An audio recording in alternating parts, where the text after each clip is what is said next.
ইচ্ছাকৃত রোজা ভাঙলে কাজাও করতে হয়, কাফারাও দিতে হয়। কাজা মানে একটা রোজার জন্য একটা রোজা, আর কাফারা মানে হচ্ছে আরো 60টা রোজা রাখতে হবে। কয়েকটা জিনিস আছে, বেসিক্যালি 3টা।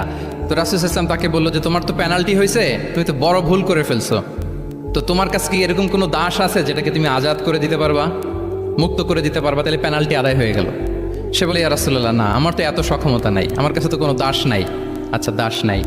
তো রাসূল ইসলাম বললেন তাইলে তুমি টানা 2 মাস রোজা রাখতে হবে, তাইলেও পেনাল্টি হয়ে যাবে, আদায় হয়ে যাবে, পারবা? সে বলে ইয়া রাসূলুল্লাহ, 2 মাস রোজা রাখা তো এটা কঠিন হয়ে যায়, ইটস নট এ জোক। টানা 60 দিন কি করে রোজা রাখে?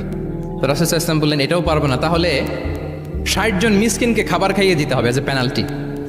এটা বড় অন্যায় করে ফেলছো, 60 জন মিসকিনকে খাবার খাওয়াবে, এটা পারবা? সে বলে ইয়া রাসূলুল্লাহ, এটাও পারবো না। তাহলে কয়টা অপশন দিয়েছিলেন রাসূল ইসলাম? আওয়াজ করে বলেন তো কয়টা? একটাও উনি পারবে না।